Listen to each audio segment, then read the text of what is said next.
Delegation, happy Black History Month. Around here, we celebrate our culture, our community, and our contributions daily. But this year, as we observe the 100th anniversary of Black History Month celebrations, we're excited about our annual KBLA Talk 1580 Black History Month Luncheon, honoring comedy greats. On Thursday, February 26th at the Grammy Museum in downtown LA, we're toasting D.L. Hughley, Melanie Camacho, Earthquake, Munell, Dion Cole, and Martin Lawrence with a surprise guest appearance. A limited number of individual tickets for the luncheon remain, so now would be a good time to head to KBLA1580.com to secure one for yourself. That's KBLA1580.com. A little laughter goes a long way, especially in times like these. So come, join us for our annual KBLA Talk 1580 Black History Month Luncheon, Thursday, February 26th at the Grammy Museum. Again, tickets are available right now at KBLA1580.com. Well, I hang around my boy. He's been married for 6 years.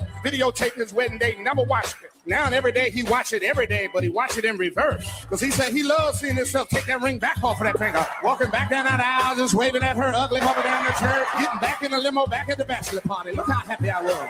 KBLA Talk 1580 thanks LA City Council members Curran D. Price Jr. and Heather Hutt for being the presenting sponsors at this year's Black History Month Luncheon. Honoring excellence, resilience, and achievement, we're KBLA Talk 1580.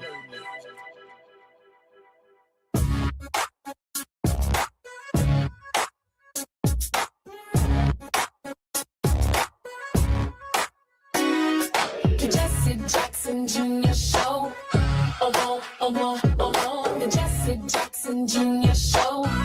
Oh, oh, oh, the Jesse Jackson Jr. Show. Oh, oh, oh, the Jesse Jackson Jr. Show. Oh, oh, come on and talk with me. Come on and listen to me. Come on and talk with me. Come on and listen to me. KBLA Talk 1580, download the app.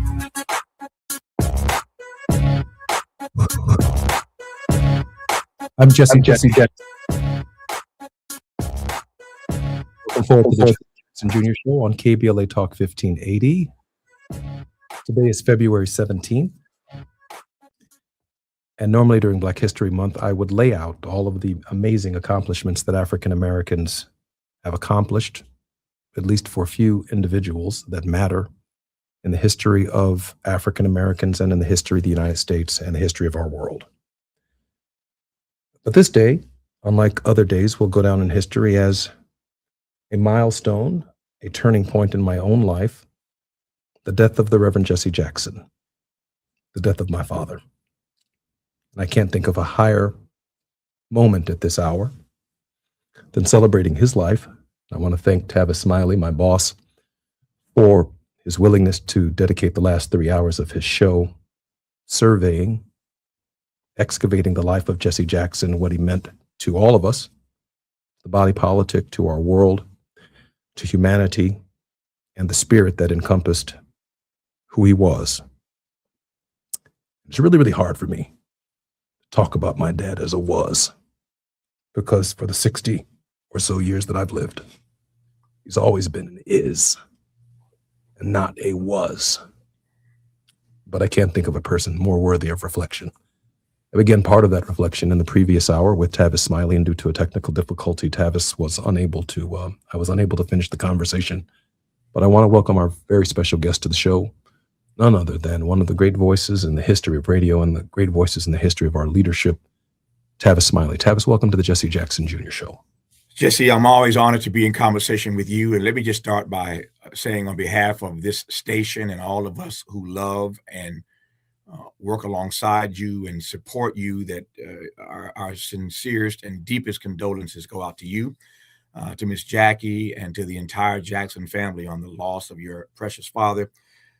We don't ever close on the death of loved ones like we close on a house or close on some deal. So you're going to be dealing with this for quite a while. How do I know? Because I lost my father not too long ago. My father was not an international figure as yours was, but the pain is still there. And so there are moments of pain. There are moments of joy. Some things make me laugh. Some things make me cry. And you'll have to navigate your way through that. But your father was strong, and you were strong, as are your siblings and your mom. And so you will, in the days ahead, navigate your way through this. But there are a couple of thoughts that I just want to share right quick, if I can. As you were talking a moment ago about Black history and the way you typically open your show every day, as I listen to it every day. In Black History Month, you start with a Black history fact. But your father is the Black history fact today, all that he accomplished on our behalf. And so I was sort of smiling. Again, I'm in a lot of pain right now, and I can't even begin to imagine how you feel. But I was thinking about the beauty and the poignance of your father transitioning in Black History Month. In the month that we celebrate the 100th anniversary of these celebrations. And so leave it to Jesse Jackson to go out in Black History Month. We celebrate him every February anyway, but for him to transition in Black History Month, again, as we celebrate the 100th anniversary of these annual celebrations, is just it's arresting for me.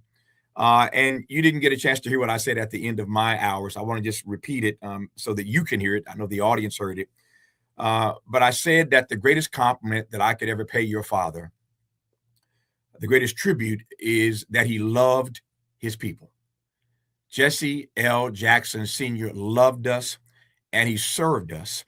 And the way that we honor his life and his legacy and his work and his witness is to do what he did every day, to wake up trying to find new ways to serve our people, loving our people even harder. That's how we honor his life, and that's how we honor his legacy. You do that every day anyway.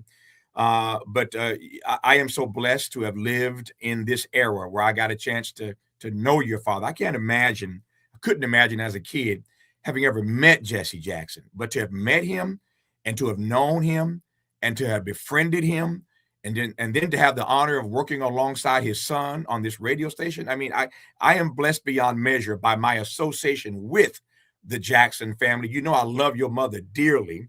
So it's just one of the great joys of my life to have had the opportunity to establish this relationship with your father, with you, and in your entire family.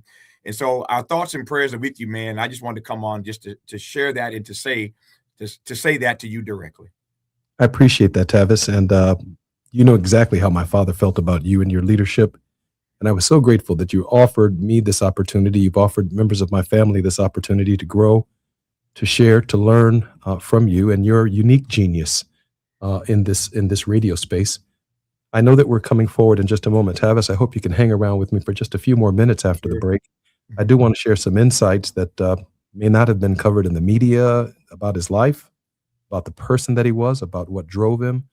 I think what I have to share does matter, because I think Jesse Jackson is the quintessential leader in the latter half of the last century and the first quarter of this century. I'm Jesse Jackson Jr. More on KBLA Talk 1580 when we come forward with my boss, Tavis Smiley. It's afternoon drive time with Jesse Jackson Jr. Only on KBLA Talk 1580. We interrupt our program to bring you this important message. Hi, I'm Tavis Smiley, and I have some news. The room is full. Our founding members cohort on the Art of Conversation has begun, and I could not be more energized by the professionals who said yes to mastering the craft. Their dedication to curating great conversations reminds me why I do this work. Now, if you wanted to join us and did not make it in time, I want you to hear this. The next cohort is coming. I do not have the firm dates yet, but I do have a waiting list. And everyone on that list will receive early access and special discounts when enrollment opens. After almost 40 years of interviewing world leaders and cultural icons, I am teaching everything I know. Don't miss your chance to be in the next room. Go to TavishTalks.com and get on the waiting list right now. That's TavishTalks.com. The conversation continues. Will you be part of it? Yeah, man.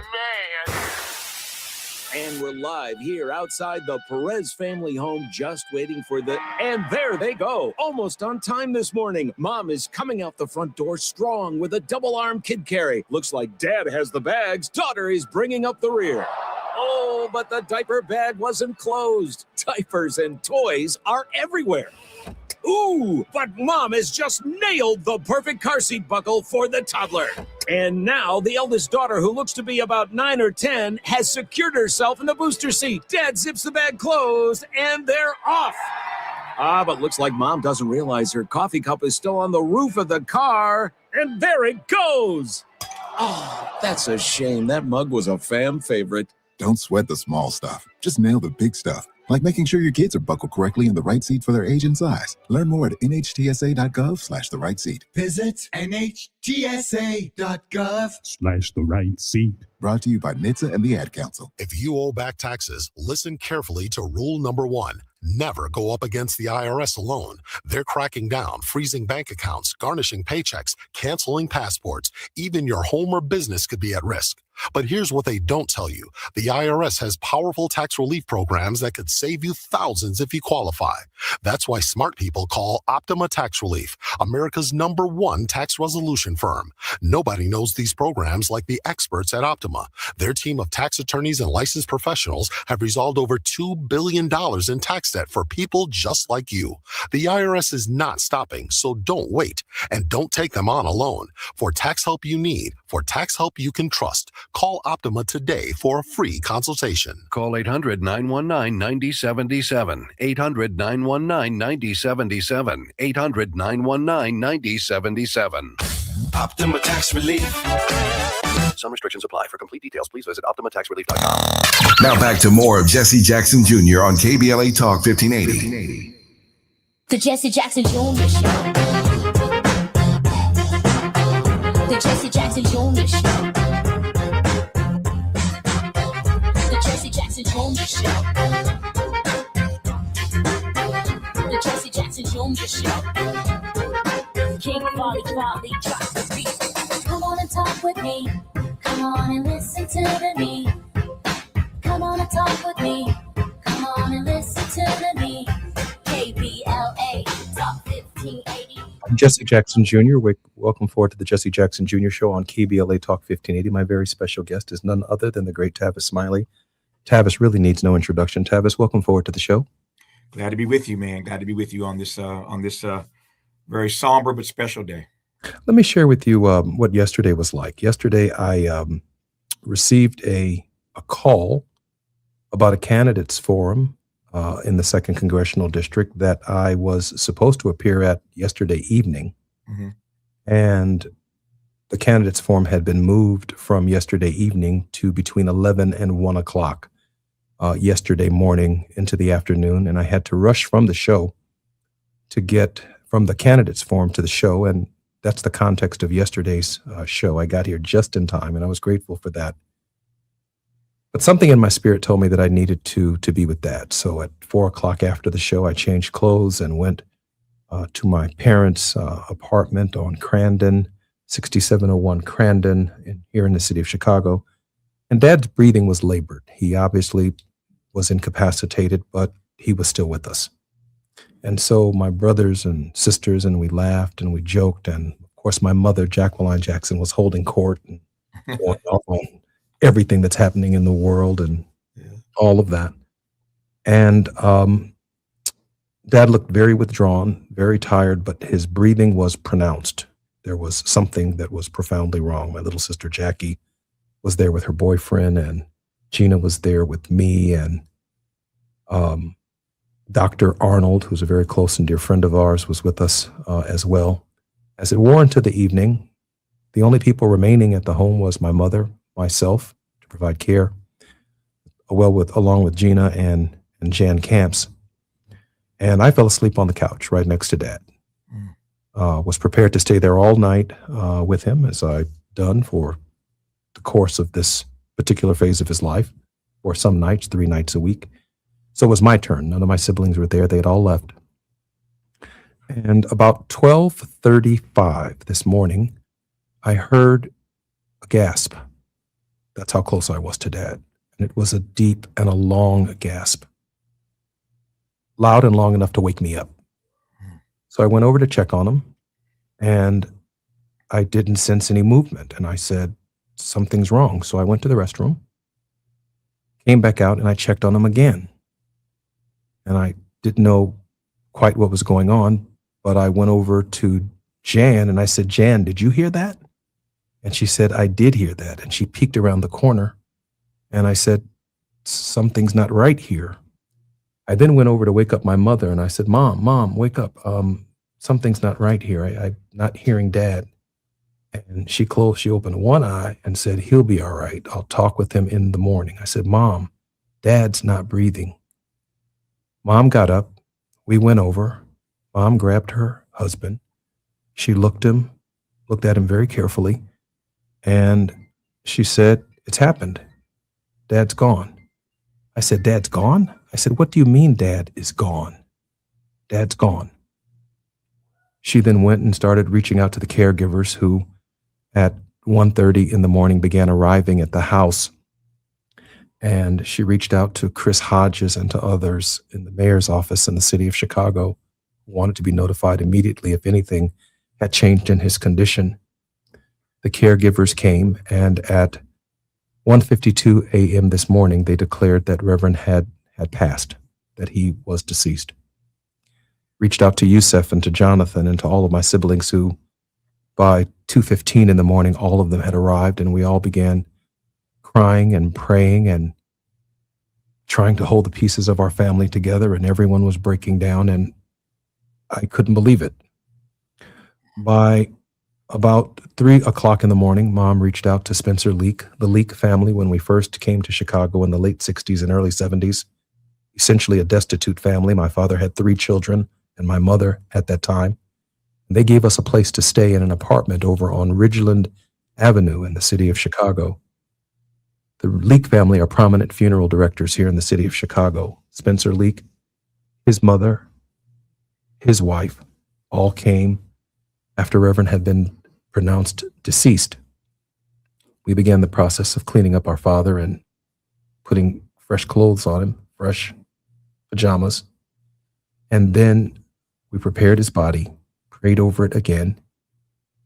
Other ministers began calling and praying for him as well. And in order to beat the breaking news, we obviously had to get my father out of the apartment. And at that point, I took him along with the Leak family by myself, along with Lamel McMorris, to Leak Funeral Home, where we unloaded Dad and took him into the funeral home. And then it begins to set in that Jesse Jackson belongs to the ages. That's what my night looked like. That's what my morning had looked like. And just the overwhelming response from colleagues and friends and people from all over the world, non-stop emailing, texting, communicating, people celebrating the life of the Reverend Jesse Jackson. That's what it was like. And I thought in that moment, Tavis, that here is a man who is essentially leaving the world with the same things he came into it with. Dad said that faith without character doesn't work. That you have to have character, that character breeds faith, that in the end, faith will not disappoint. And I think about all of the abysses, Tavis, that Dad looked into in his life. Rejection, the abysses of growing up in the segregated South, and the things that he had to overcome in order to become the Jesse Jackson that he was, he became, are so extraordinary. Because he genuinely believed and understood that the rejected stones of a nation, of a people, of a marriage could become the cornerstones of a new order. And that drove his ministry. It motivated him. And it was the sole source of his motivation. So you couldn't tell him no. He never accepted no. He never accepted second-class citizenship. And those motivating forces, including a commitment to honor the task that was given to him by Martin Luther King Jr., that is to empower Black businesses, to speak up for our people, took his amazing life all over the world.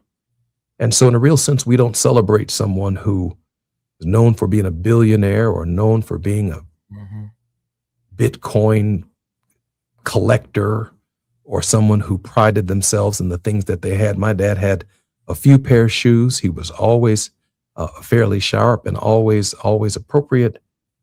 But Jesse Jackson gave of himself. And so the outpouring of support are for the sermons that he's preached. Mm-hmm. The outpouring of support are for the funerals that he's preached, for the people that he visited in the hospital, for the people that he helped get a job, for the people that he made rich and then never came back and contributed $1 to the effort that he helped fight for them to get where they were in their station of life. And I don't know anyone, Tavis, who's ever been more unique than Jesse Jackson in history. And I've tried my best as his son to look at him as objectively as I could, even accepting that when I disappointed him myself, he never saw it as disappointment. He always told me that I could hold my head high, that what didn't break me could make me, that I could rise above my circumstance, that he would remind me of his own origins and his own story. And he wanted his story to be my story. He wanted his story to be Tavis's story, that when we fell, that we could get back up, that we could tighten our spines, that we could look up, we could hold our head highs, even in the context of disappointment and discouragement. Jesse Jackson was one of the great motivators of people. I used to try to figure out, Tavis, where he got that energy. And that energy came, I am more convinced than ever, that when people told him he couldn't, he kept pressing forward. He did. And he made a way out of no way. He said that God makes lemons. He doesn't make lemonade. He makes oranges. He doesn't make orange juice. He makes peaches. He doesn't make peach cobbler. He said a collard green is a weed until you add a ham hock to it. Dad Tavis had a way of making a way out of nowhere, and it motivated him. It drove him, and even I just don't know a day where people didn't lean on his shoulder and he didn't hug them or offer them some grace in life. Yeah. And so I'm so grateful. I'm so grateful that I studied him, and that so many of us have benefited from his great work. Tavis, some of your insights. No, I don't know. There's nothing I can really say behind that. I could listen to you talk about your dad for hours, just taking that in, that sharing. I do want to say a couple of things. One, I said on my program earlier today before you joined us, and I wanted to say this publicly. We owe a debt of gratitude. Many of us owe a debt of gratitude to the Jackson family. Not just for the sacrifice you all made for all those decades when your father could have been at home with you, but was running around the country and around the world serving us and frankly rescuing some of us. So I can't imagine again the sacrifice that your family made again to allow him to handle his business or handle the people's business when he could have again been at home with you all. So I want you to know that I recognize that, and many others do, that you all shared him with us, and that means a lot to us. Secondly, I want to say that for those of us who had the opportunity at the invitation of the family, myself included, to go visit your father in his final days, that means a great deal to me. I will hold on to that for the rest of my life. Every family has the agency to decide how they want to protect, preserve, allow, disallow others in when their loved ones are doing that dance with mortality. But because you all were so good about giving him to us and sharing him with us, even in his final days, you stayed true to that. And I know a number of people. I've talked to them: Ron Daniels and Cornel West and Al Sharpton and Michael Eric Dyson and Bill Clinton and Tavis Smiley. There were so many people who wanted to say a proper goodbye to your father. And you all were kind enough to let us come into his sacred space, reserved for family only, to have a moment with your father. Again, the sacrifice of you all doing that is not lost on me. And the other thing I want to say is, as I listen to you talk, and to your point, life for us ain't been no crystal stair. We have ups, we have downs, and we have to navigate our way through that. But on so many occasions in my life when I've had to navigate myself through difficult spaces, I could hear your father saying to me, as he said to me so often, Tavis, the ground is no place for a champion. The ground is no place for a champion. And so in those moments, on those occasions where I got knocked down by the world, I could hear your father saying to me, the ground is no place for a champion. Get back up. Earlier on our program today, again, when Dr. West was on, we played the song Stand by Donnie McClurkin, because I know how much your father loved that song Stand. And the lyrics hit me today in ways they've never hit me before. Those lyrics speak to me and help me understand better why your father so much loved that song. We played that song. It was a moment. I've been getting messages from listeners all around the country about what that moment meant for us just to play that song and to let it ride, and for people to just feel what Donnie McClurkin is espousing in those lyrics and how that applies to the life of your father. He stood firm. He stood strong. He didn't back down.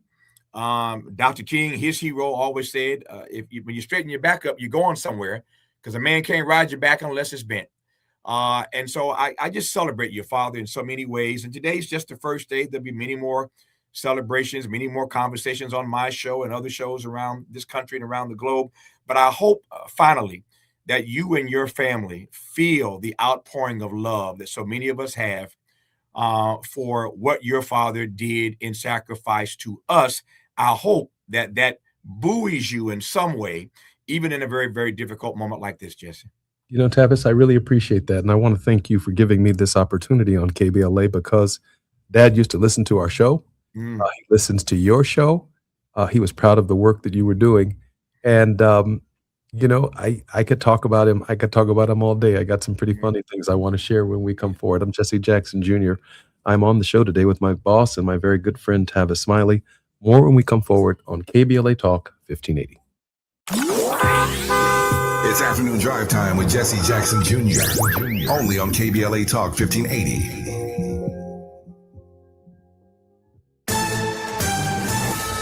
I'm Amber Payton with BIN News Now. Reverend Al Sharpton is mourning the loss of civil rights icon Reverend Jesse Jackson. Sharpton says he's known Jackson since he was just 12 years old and credits him with shaping both American politics and his own life. So he made me believe even a kid on welfare in Brownsville, Brooklyn, could be somebody. Jackson, who worked closely with Dr. Martin Luther King Jr., is remembered for carrying the civil rights movement forward after Dr. King's assassination.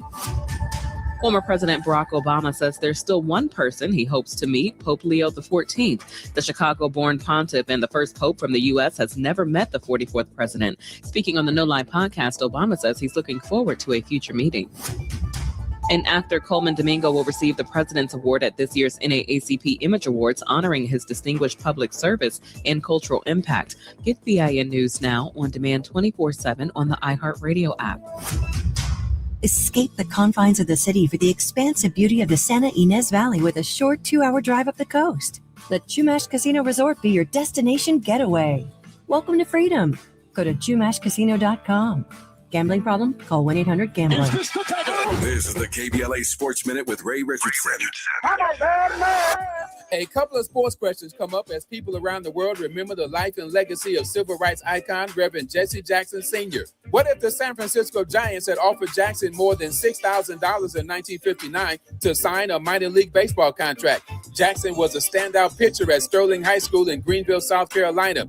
What if the University of Illinois had given Jackson a fair chance to play quarterback? At 6'4", Jackson had the size and skills to earn a full scholarship from the Big Ten Conference school. Jackson stayed at Illinois just 1 year. He transferred in 1960 to HBCU North Carolina A&T. Jackson led A&T to the CIAA championship in 1964, but it was at North Carolina A&T where Jackson's focus shifted away from sports. Today, we can thank the San Francisco Giants and the University of Illinois for sending Jackson into a much more valuable direction. No debates, no speculation, just the info you need. That's your KBLA Sports Minute. I'm Ray Richardson on KBLA Talk 1580.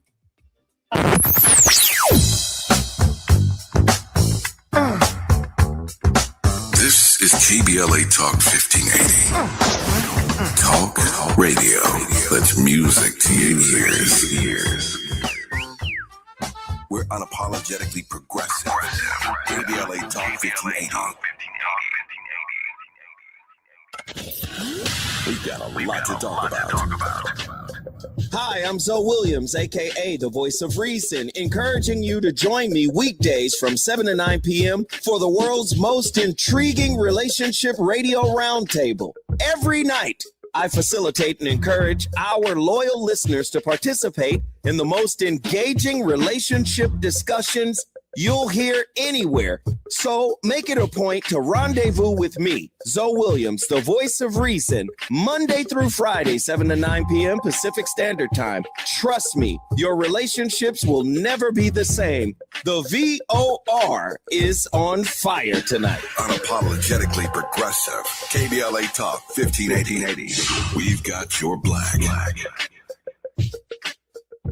Are you drowning in IRS tax debt? Angela was. She called Civic Tax Relief and saved over $80,000. Felicia was having health problems, got behind on her taxes, interest and penalties were adding up. She called Civic Tax Relief and saved over $15,000. Civic Tax Relief is a professional tax negotiation firm that can protect you from the IRS. If you're getting collection letters, call Civic Tax Relief for a free consultation. They will go to work helping you discover all the relief programs you may qualify for free. James owed the IRS $37,000. Civic Tax Relief represented him against the IRS, and by the time everything was completed, he did not owe the IRS anything. If you are in trouble with the IRS, call Civic Tax Relief for your free consultation now. 800-200-2257. 800-200-2257. Get a free consultation and real tax relief. Call 800-200-2257. 800-200-2257. KBLA Talk 1580,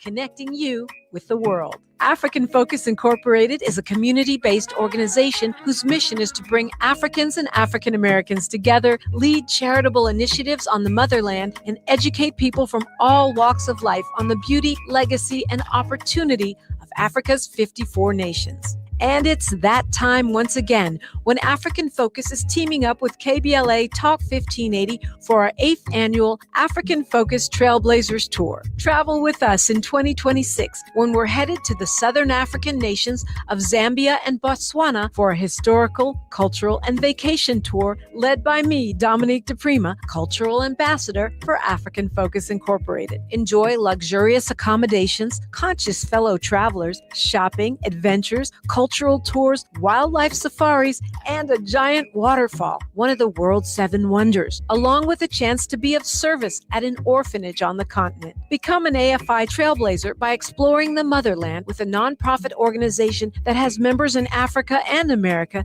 to help roll out the red carpet for you, and together we'll make a difference and have fun doing it. For more information, visit africanfocus.org or call 310-676-7300. That's 310-676-7300 or africanfocus.org. Whether it's stateside or exploring the diaspora, we're with you every step of the way. African Focus and KBLA Talk 1580. Come go with us. You're listening to Jesse Jackson Jr. on KBLA Talk 1580. The Jesse Jackson Jr. Show. The Jesse Jackson Jr. Show. The Jesse Jackson Jr. Show. The Jesse Jackson Jr. Show. King Volley, drop the beat. Come on and talk with me. Come on and listen to me. Come on and talk with me. Come on and listen to me. KBLA Talk 1580. Download the app. I'm Jesse Jackson Jr. Welcome forward to the Jesse Jackson Jr. Show on February 17th, where we are looking back and reflecting upon the life of my father, the Reverend Jesse Jackson, an extraordinary figure in African American history. In fact, Carter G. Woodson founded African Black History Month, which was Negro History Week when he first founded it, encompassing the birthdays of both Abraham Lincoln and Frederick Douglass. It would later expand to Black History Month and become a full month. Of course, the shortest month of the year. Carter G. Woodson argued that Black History Month was every single day of the year. There's so much overlapping history of the contribution of African Americans to America. In fact, we made America what she is today, democratic, and fighting to save that democracy was part of Jesse Jackson's work. On this Tenacious Tuesday, our very special guest is always one of my father's closest and dearest friends and advocates for social justice, responsible for No King's Days and many of the walkouts and boycotts that have been taking place in the resistance movement, none other than the Honorable Barbara Arnwine. Barbara's going to be joining us in just a moment, but I did want to share with you something kind of interesting. About two months ago, I found a way to communicate with Dad after about 6 months of being unable to communicate with him. He could raise his right hand. And so I was sitting there, my family in the other room, along with a number of other friends, trying to communicate with Dad. And what Tavis can attest to was when he spoke to you, he would squeeze your hand to let you know that he was hearing what you were saying, even though he couldn't see you. Yes. So I convinced him, Barbara, to, Dad, if you can hear us, raise your right hand. He would raise his right hand. And so I said, Mom, come look at this. If you ask Dad a question, he'll raise his right hand and he will tell you exactly what he's trying to say without saying it. He'll simply answer in the affirmative. If he does not raise his hand, he doesn't agree.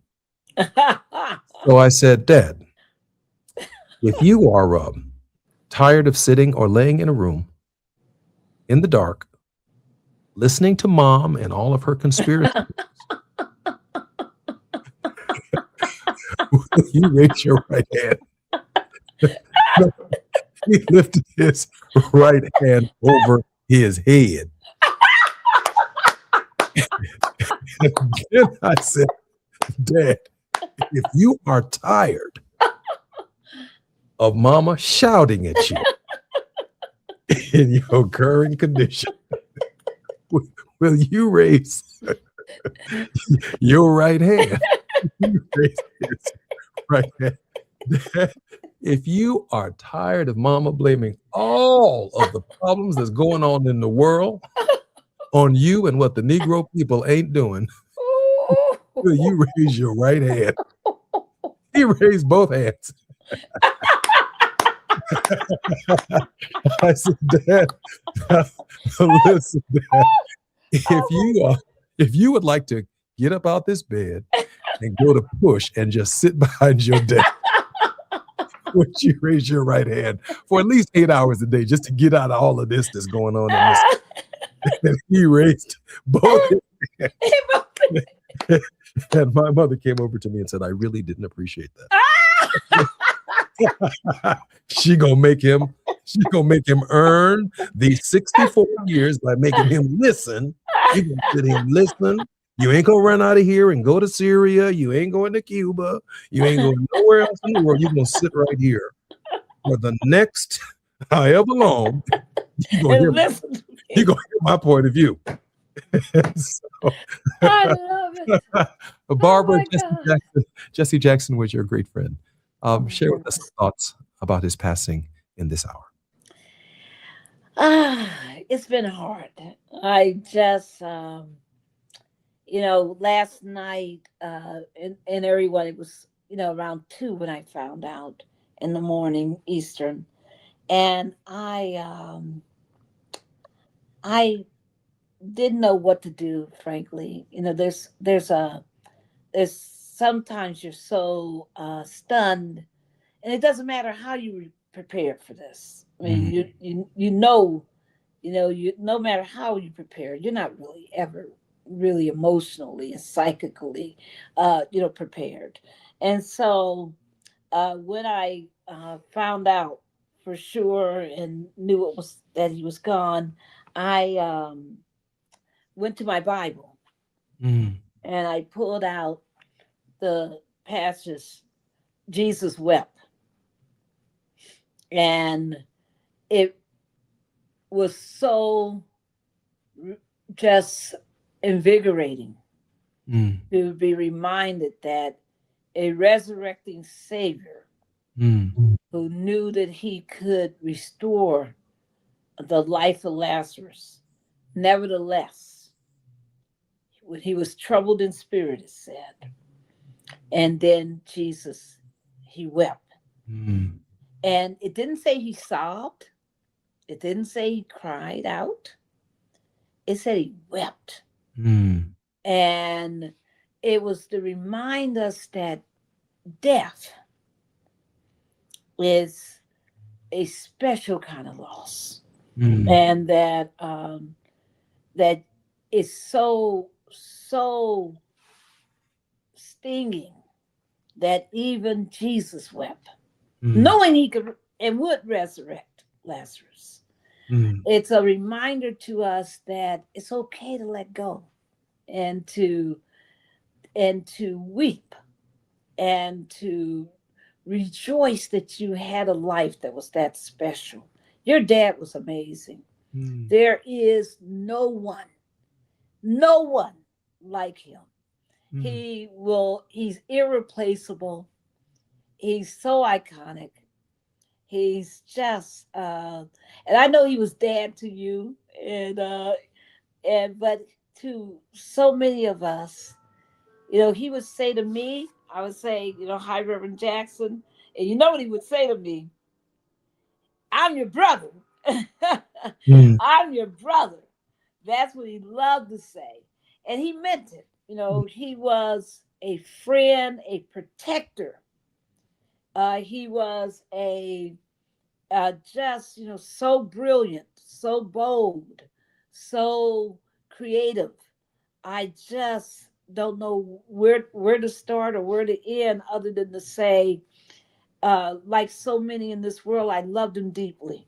Let me tell you something funny. This morning, my mother was celebrating Dad's life in a very, very special way. And I know I'm probably going too far here, but I'm going to say it anyway. What did she do? Well, she began preaching her own little sermon, of about 20 of us, on who Jesse Jackson was. And I'm not going to use this language on the radio, but she simply said this man had courage. Right. And she had never met anyone Yes. this kind of courage. She called him her ride or die. And the language that she used more specifically was, he had a big pair. She said she didn't use the word pair. And she went on and on and on and on, not using the word pair, but she talked about it. You think about Jesse Jackson going to Syria when Donald Rumsfeld, Reagan's emissary to Syria, did not mention the name Robert Goodman. Dad, when that Rumsfeld revelation came about, Jesse Jackson said, I can go get that boy. All I got to do is get to Assad. If I can get to him, if I can get to Syria and get to Assad, I can get him out. When I think about the men and the women, the families, the more than 300, I believe it was, that he brought back from overseas, some people thought it couldn't be done. But he said, if I can just get to the leadership, if I can convince them with clergymen and Muslims and Christians and Jews, if I could convince them to let me get to the leadership and we could pray with them. He even took the minister Farrakhan with him, who prayed in Islamic language. And it convinced them that they had kinship with us. And they released those 300 families, took a 747 and sent them back to England and to the United States. Jesse Jackson had a pair that mattered. He had real courage. And I'll never forget that leadership, because at times like this, we have to risk for peace. And that's what Jesse Jackson did. More when we come forward about Jesse Jackson on KBLA Talk 1580. Our very special guest is none other than Barbara Arnwine, one of my father's closest friends. More when we come forward on KBLA Talk 1580. While you're stuck in traffic, we can at least bring you up to speed on the news of the day. You're listening to Jesse Jackson Jr. only on KBLA Talk 1580.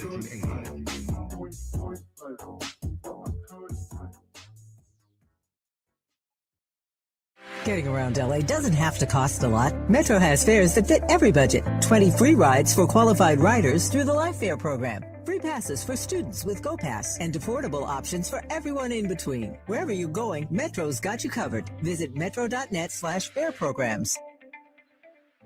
LADWP urges everyone to always keep safety top of mind. If you see a downed wire, don't touch it. Stay far away and call 911 immediately. Downed wires can be deadly. Whether you're at home, work, or on the road, always assume the wire is live. Together, we can keep Los Angeles safe and powered. Learn more at ladwp.com/electric safety. KBLA Talk 1580. We've got a lot to talk about. KBLA Talk 1580, connecting you with services and solutions. Worried about eviction? You have rights, and Stay Housed LA can help. Stay Housed LA is a partnership between LA County, the City of Los Angeles, and local service providers. From Lancaster to Long Beach, we're here to help you with tenant education workshops, legal clinics, free legal services for eligible tenants, and online resources about tenant protection laws. Don't face eviction alone. Call our hotline at 1-888-694-0040. That's 1-888-694-0040. Or visit stayhousedla.org. Stay Housed LA, keeping Los Angeles residents in their homes. Stay Housed LA, your rights, your home, our community. This is a community call to action from KBLA Talk 1580. Hear that? That's the sound of your life. Perfectly imperfect. Beating in rhythm to the world you've created. But every time you drive after drinking, music gets drowned out. Your life sounds pretty great. Don't let a buzz ruin it. Buzz driving is drunk driving. Don't drive buzzed. A message from NHTSA and the Ad Council. My son loves to fly kites, but my active psoriatic arthritis can sometimes hold me back. Now with Skyrizi to treat my skin and joints, I'm ready to go. Skyrizi, risankizumab Riza, a prescription-only 150 milligram injection for adults, helps with less joint pain, stiffness, swelling, and fatigue. For those who also have plaque psoriasis, 90% clearer skin is possible with just 4 doses a year after 2 starter doses.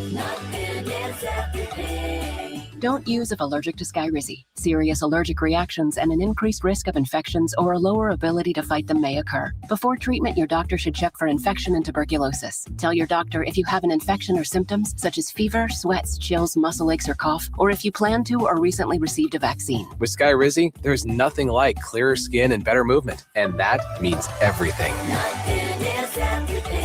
Ask your doctor about Skyrizi today and visit skyrizi.com or call 1-866-SKY-RIZZI to learn more. Now back to more of Jesse Jackson Jr. on KBLA Talk 1580. The Jesse Jackson Jr. Show. The Jesse Jackson Jr. Show. The Jesse Jackson Jr. Show. The Jesse Jackson Jr. Show. King Quality, drop the beat.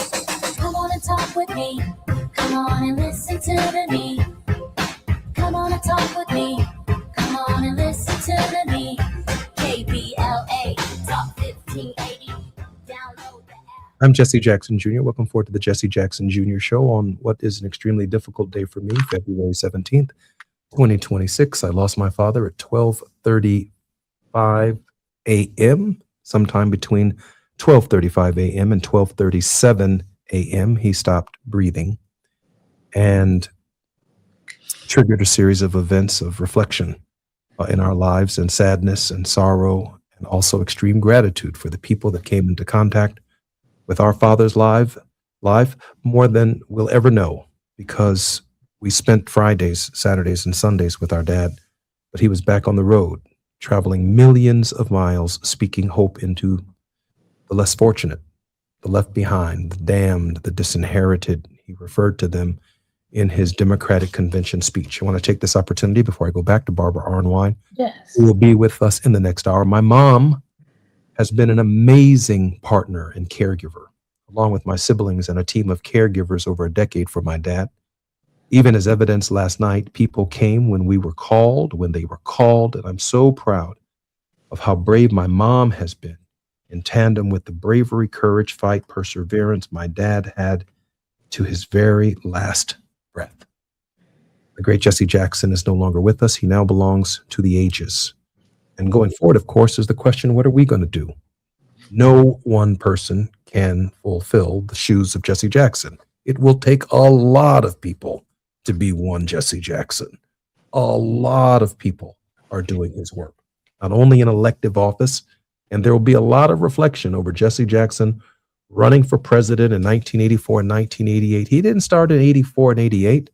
Jesse Jackson had been registering voters since the 1965 Voting Rights Act. He encouraged Andy Young. He encouraged Maynard Jackson. He encouraged Richard Gordon Hatcher and other members of the Congressional Black Caucus to run for president in 1984, and none of them would. He said the moment is ripe. The moment is propitious. From Virginia around to Texas, where more than 60% of African Americans live, if in fact we register them to vote, we can win. And so Reverend began a Southern crusade throughout the South, registering and inspiring people in Sugar Ditch, Mississippi, Deep Delta in Alabama, Mississippi, and throughout the South. And with 9 or 10 candidates in the race, Reverend Jackson finished first, second, or third in many of those contests.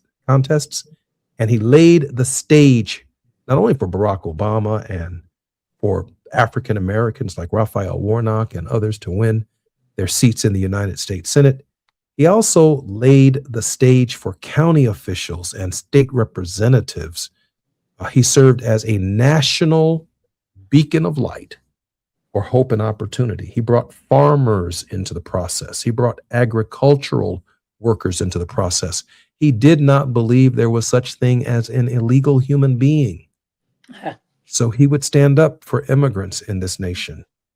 He would recognize that it wasn't that the immigrants were here, it's that our economy wasn't growing on our side of town to accommodate everyone who needs a job and needs an opportunity. And so Jesse Jackson began talking about the economy differently as a way to lift boats that were stuck at the bottom. And so the highlights are some speeches and the conventions in 1984 and 1988. But Jesse Jackson, wow. Jesse Jackson, from the death of Martin Luther King Jr., honored the assignment given to him by his mentor to help Black businesses, to help the Black middle class grow. And over time, Jesse Jackson recognized that that in and of itself was not enough.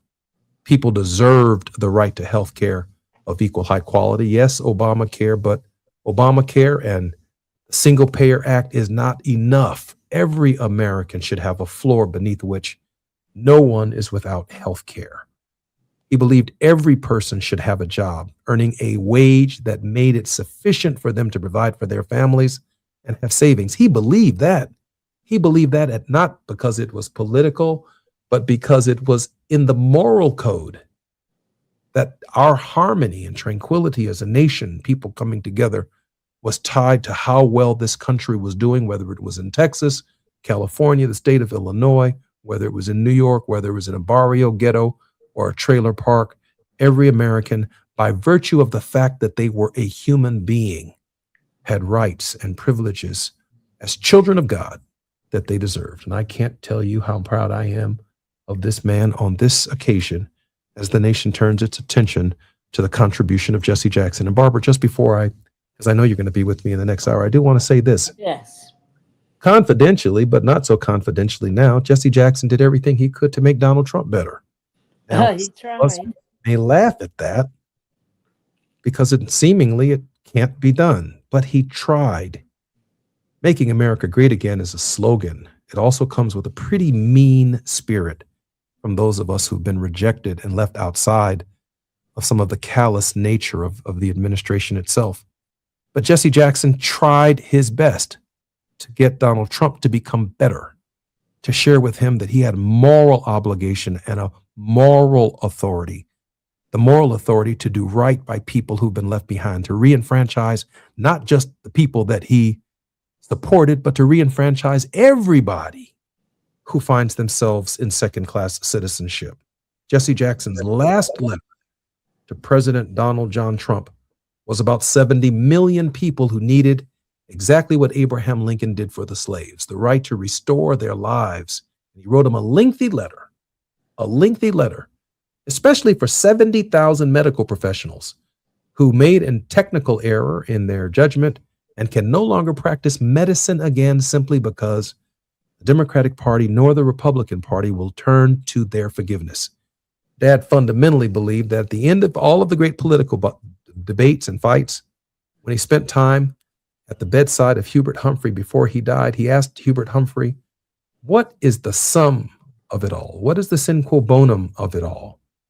And Hubert Humphrey turned to Dad and said, in the final analysis, Jesse, right before he died, he said, we must forgive each other, we must redeem each other, and we must move on. And Dad, from the moment he heard that from Hubert Humphrey, recognized that when all of the fighting is over, red versus blue, Democrat versus Republican, liberal versus conservative, if the nation is going to endure, this is big stuff here now. This is big Jesus stuff right here now. We're going to have to find a way to forgive our neighbor and get over it and then move forward and find common ground. That we're going to have to find a way to move from racial battleground to common ground and onto economic higher ground and moral higher ground. Barbara, your very special friend, is no longer with us. We have about 2 minutes before we come forward. I know you're going to be with me in the next hour. The final 2 minutes of this particular hour are yours. He is living legacy. Don't ever let anybody just think it's about the past. We're not here to get him a statute. We're not here to have people just glorify him. We're here because he laid a path forward for all of us to fight, for all of us to to follow, to make major change. And I can't wait to talk about what is in this world that would not be here had it not been for Jesse Jackson. There's so much of a list that we need to go through. And so I can't wait to talk more about him and just to keep lifting up how we fight in his honor. Not sit around just talk, but how we fight in his honor.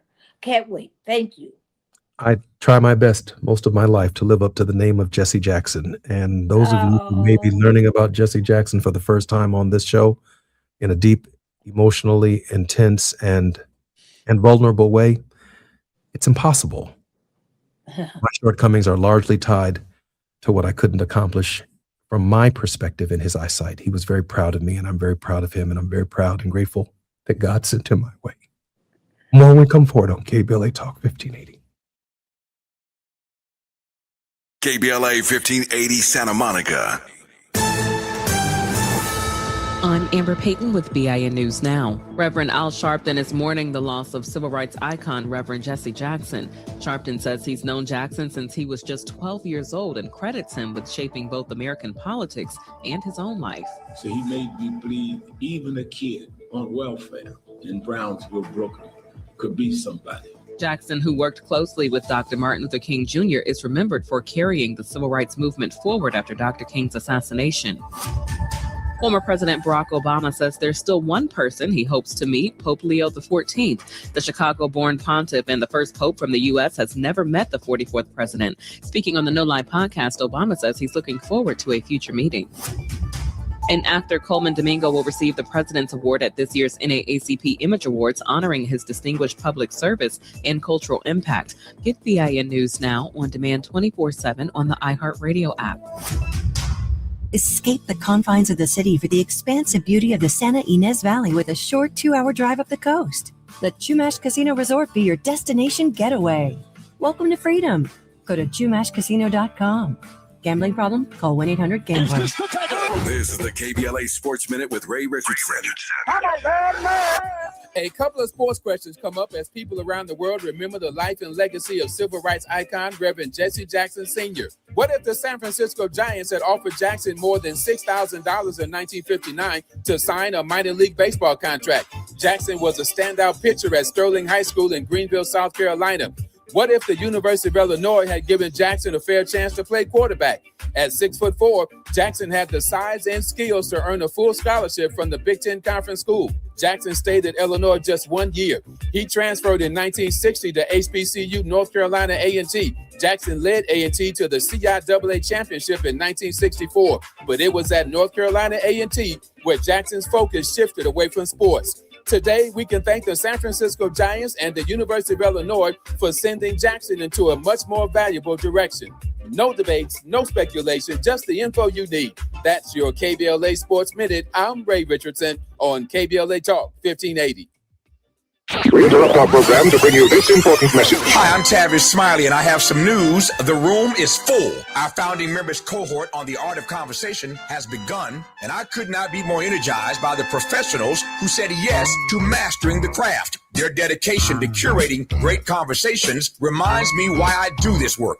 Now, if you wanted to join us and did not make it in time, I want you to hear this. The next cohort is coming. I do not have the firm dates yet, but I do have a waiting list. And everyone on that list will receive early access and special discounts when enrollment opens. After almost 40 years of interviewing world leaders and cultural icons, I am teaching everything I know. Don't miss your chance to be in the next room. Go to TavishTalks.com and get on the waiting list right now. That's TavishTalks.com. The conversation continues. Will you be part of it?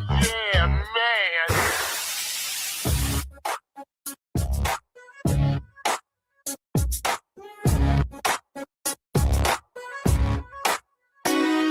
The Jesse Jackson Jr. Show. The Jesse Jackson Jr. Show. The Jesse Jackson Jr. Show. The Jesse Jackson Jr. Show. Come on and talk with me. Come on and listen to me. Come on and talk with me. Come on and listen to me. KBLA Talk 1580. Download the app.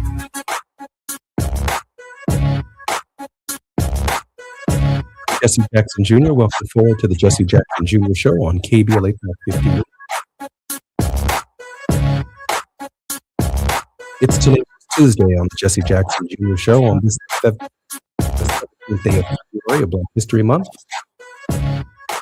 My very special guest is the president of the Transformative Justice Coalition, none other than the Honorable Barbara Barnwine.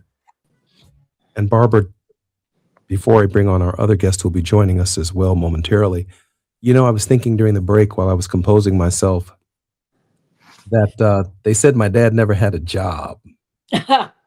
He's been called all kinds of names, some quarters. And I don't think his resume reflects, beyond some of the initial jobs that he had as a teenager, any kind of employment like one might consider. So I've had classmates who were lawyers, and I've had classmates whose parents were doctors and PhDs, and they were certainly well positioned in the middle class of the nation, certainly the black middle class. And when asked the question what my dad did, I would tell them that he's a civil rights activist, that he's a minister, and for some reason or another, the qualifications for what my dad did didn't quite reach the standards of some of the elite thinking in academia or even in our own particular value systems. But my dad did something no one else did. He gave people hope. Yes. He gave them hope. And he made his living off of giving people hope. And hope was so tangible and palpable for him that he could feel hope. And he would reach out to Michael Jordan when Michael Jordan was in a slump at the Chicago Bulls.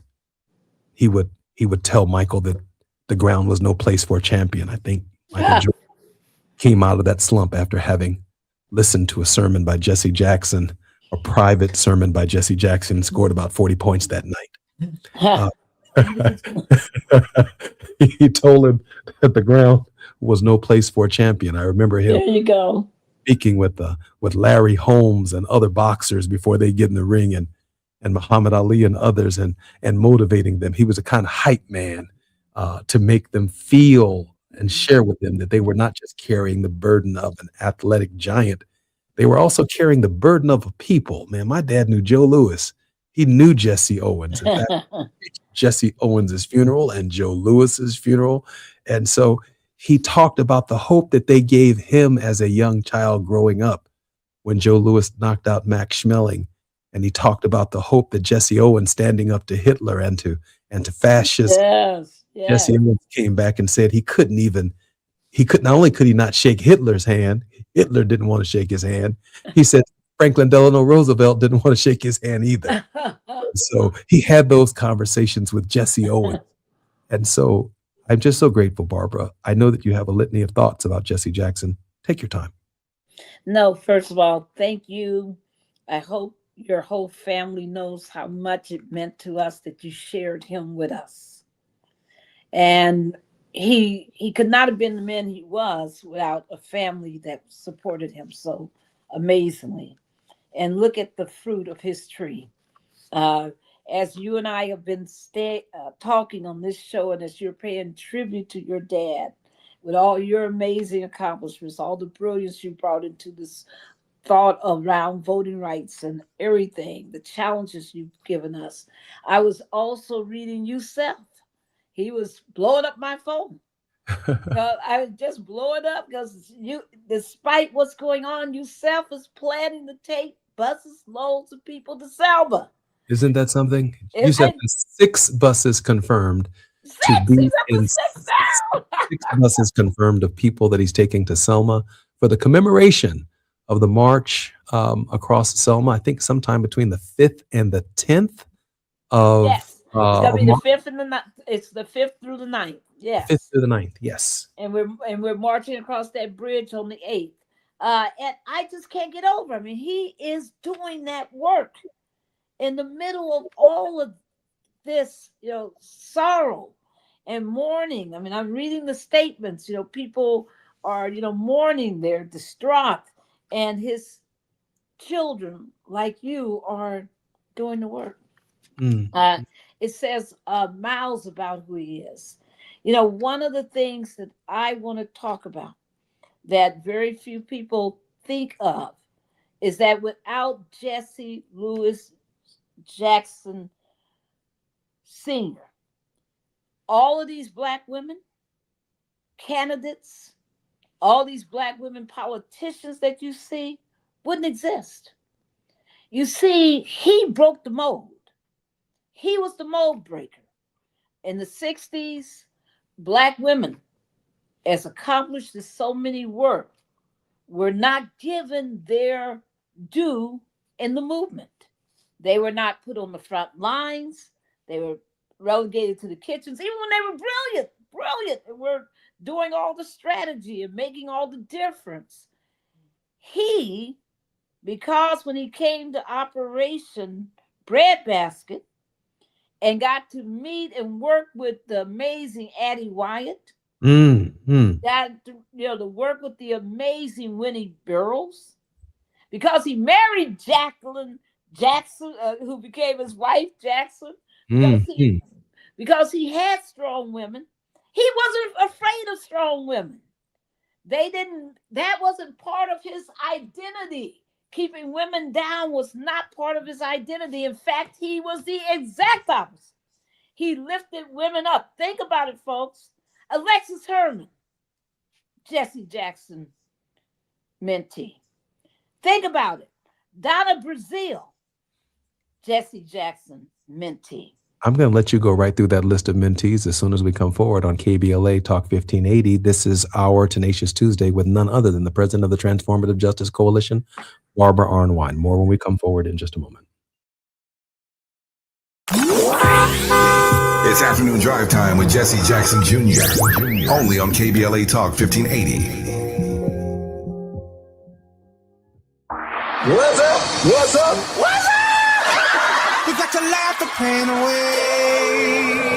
Hey, KBLA delegation, happy Black History Month. Around here, we celebrate our culture, our community, and our contributions daily. But this year, as we observe the 100th anniversary of Black History Month celebrations, we're excited about our annual KBLA Talk 1580 Black History Month Luncheon, honoring comedy greats. On Thursday, February 26th at the Grammy Museum in downtown LA, we're toasting D.L. Hughley, Melanie Camacho, Earthquake, Munell, Dion Cole, and Martin Lawrence with a surprise guest appearance. A limited number of individual tickets for the luncheon remain, so now would be a good time to head to KBLA1580.com to secure one for yourself. That's KBLA1580.com. A little laughter goes a long way, especially in times like these. So come, join us for our annual KBLA Talk 1580 Black History Month luncheon, Thursday, February 26th at the Grammy Museum. Again, tickets are available right now at KBLA1580.com. Well, I hang around my boy. He's been married for 6 years. Videotaped his wedding day, never watched it. Now and every day he watch it every day, but he watch it in reverse. Because he said he loves seeing himself take that ring back off of that finger. Walking back down that aisle, just waving at her ugly mother down the church, getting back in the limo, back at the bachelor party. Look how happy I was. KBLA Talk 1580 thanks LA City Council members Curran D. Price Jr. and Heather Hutt for being the presenting sponsors at this year's Black History Month luncheon. Honoring excellence, resilience, and achievement, we're KBLA Talk 1580. If you owe back taxes, listen carefully to rule number 1. Never go up against the IRS alone. They're cracking down, freezing bank accounts, garnishing paychecks, canceling passports. Even your home or business could be at risk. But here's what they don't tell you. The IRS has powerful tax relief programs that could save you thousands if you qualify. That's why smart people call Optima Tax Relief, America's #1 tax resolution firm. Nobody knows these programs like the experts at Optima. Their team of tax attorneys and licensed professionals have resolved over $2 billion in tax debt for people just like you. The IRS is not stopping, so don't wait. And don't take them on alone. For tax help you need, for tax help you can trust, call Optima today for a free consultation. Call 800-919-9077. 800-919-9077. 800-919-9077. Optima Tax Relief. Some restrictions apply. For complete details, please visit OptimaTaxRelief.com. Now back to more of Jesse Jackson Jr. on KBLA Talk 1580. The Jesse Jackson Jr. Show. The Jesse Jackson Jr. Show. The Jesse Jackson Jr. Show. The Jesse Jackson Jr. Show. King Folly drops the beat. Come on and talk with me. Come on and listen to me. Come on and talk with me. Come on and listen to me. KBLA Talk 1580. Download the It's February 17th, 2026, a memorable day in African American history for a number of reasons. For the most important reason that is in front of me today is the day that I lost my father, the Reverend Jesse Jackson, who's been a pillar of strength for our nation. At dark times, he offered hope and provided hope to millions of people around the world. So grateful that his life came our way. Barbara, just before the break, you were going through a litany of women who were strong, who helped provide the kind of strength that Jesse Jackson needed to propel our movement forward. And think about it if these women had not been there. You know, just think about when you were talking about the people he influenced, think about all those people who became cabinet members because of his influence. You know, Alexis Herman, U.S. Secretary of Labor, you know, all of those Clinton appointees that he had direct impact on. You know, I look, you know, at, you know, Donna Brazile, who will tell you in a heartbeat that she owes everything to your dad's tutelage. Look at the brilliant and amazing Mignon Moore. Come on now. Here's another woman who has been a leader in the whole political field. Leah Daltrey, Reverend Leah Daltrey. I mean, Janice Mathis. I mean, I just want people to just think about NCNW. I just want people to think about all of his influence, because if he had had his vision, if it had prevailed in this country, Congress wouldn't look the way it looks now. The state legislatures would look radically different because women would be in top positions. I'm sorry, people. That's just the reality. The other thing I loved about your dad is he loved young people. Good God Almighty. I've never seen anybody that loved young people like he did. I mean, he would walk into a room and pick up people, your children even, and just hug them because he had such a joy in them. He would come to our trainings for the Transformative Justice Coalition, where we would train young people. And all day long, they've been blowing up my email also, blowing up my texts, blowing up any communications that they have to say, thank you, just thank you for introducing us to Reverend Jackson. He's been an inspiration for me, for us. They have just made me cry, tears, And with their love for him. Barbara, Love them. some of his work is in very tangible ways. For example, we eat McDonald's, Big Macs, French fries, all of that. And there are hundreds, maybe thousands of McDonald's franchises across the country. These are individual businesses owned by individual operators. Reverend's research team looked, for example, decades ago at the number of African-American franchisees of McDonald's. And he challenged the McDonald's Corporation to say, listen, you got all these McDonald's franchises in Black communities across the country and not a single Black owner of a McDonald's franchise. He did the same thing with Burger King and Kentucky Fried Chicken and Pepsi Cola and Coca-Cola. Advanced African Americans demanding that they have African Americans on their board, demanding that we had franchisees, demanding that grocery stores be built in our communities. Yes. I mean, so to be named, I'm trying not to make this about myself at all, but to be named Jesse Jackson Jr. is to have all of the expectations of what the work was that Reverend Jesse Jackson did to expand the Black middle class. And it's not in ways that one might traditionally expect that to happen. It happens because there was always an external force putting pressure on corporate America to consider qualified African Americans to own franchises. When Jesse Jackson began his campaign to expand African American ownership and participation in franchises, it wasn't just food retailers.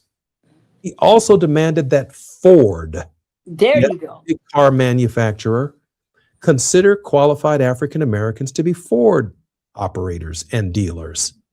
And many of the beneficiaries of those Ford, as well as Kia, as well as Mercedes-Benz, as well as General Motors products and Cadillacs, Al Johnson Cadillac, the largest African-American Cadillac dealer for decades on the south side of Chicago, owed much of his success in large measure because of the external pressure coming out of the death of Martin Luther King Jr. that Jesse Jackson applied to General Motors and to Cadillac. As a result, many of these car dealers, they seemingly show up when you go to buy a car as if they're there on their own merit, when it's never been meritocracy. It's always been external pressure. Basketball players who now own and take advantage of these deals are the byproduct of that. And even Jesse Jackson's boycott of the Nike Corporation. Gone now. Yeah, we boycotted the Nike Corporation. Many people wouldn't believe or remember that. They didn't have a Michael Jordan. They didn't have African American sponsorships of shoes at the level of partnership. Jesse Jackson boycotted Nike, and even though the Nike boycott wasn't as successful as other boycotts, they got the point, and they began finding qualified African Americans to function in these capacities and to really, really grow the Black middle class. And this is the work of Jesse Jackson. And so when someone says, my dad never had a job, I'm like, you have no idea what the job is to be Jesse Jackson. I shared with them the same thing, Barbara, when I got to Congress. You think it's just about voting yes, no, or present, and then coming back and speaking to your constituents about what you think or what you believe? No. People call their congressmen all the time saying, this bank won't lend me money. And I got an idea that works. And Jesse Jackson, even the congressman, has to step up and call the bank and say, why won't you consider this deal? Why won't you consider this? And when it's brought to the right people in the company's attention, sometimes forcibly, they then concede, you know what, this person should have this opportunity. And in fact, they perform and outperform others within the same structure and in the same corporate entity. And that's Jesse Jackson. It's impossible to be Jesse Jackson. In fact, I'm thinking about writing an autobiography called Impossible Growing Up Junior. Stop. It's impossible. But Jesse Jackson navigated this space, Barbara, in ways that included so many people. And look at you here on this radio show, bringing amazing education to all of us, because that's the other thing he was. He was an educator. Mm. You know, I mean, as a college student, I'm watching him, and I learned words that I never heard of. Let me tell you one of those words: shareholder. Yeah, how about that? Shareholder. Because he would buy the stock so he could speak at shareholder meetings. That's right. And I knew nothing about such a thing. Didn't know what stock were. Didn't understand how corporations work. But you had to, as you watched him move, you have to learn these things. His belief in economic empowerment and economic justice and entrepreneurship was deep. And it wasn't just a belief. He knew how to take an idea and make it work. Make it work. Make it work. And he, you know, listen, we're all crying. My son and daughter-in-law came here to sit down with me today because they just had something they had to tell me. And what they wanted to tell me was that they had changed the name of our granddaughter, of my granddaughter. And they had added into her name Jessie because of how much they knew we loved him and how much he meant and means to our family. You see, he might be his bodily gone, but he's left us all spiritually rich, because you talked about that. What did you say? You talked about his courage, that he had a pair. I mean, think about it. When he got back, when they heard he was on his way back with all the hostages, people said to Reagan, "What you gonna do? Shouldn't we prosecute him? He's over there interfering in international affairs." And what did Reagan say? It became famous. It became a famous quote. Reagan's response was, "You can't argue with success." That's what he said. Roll out the carpet. And Dad said, we came over here as a people on a foreign policy called slavery.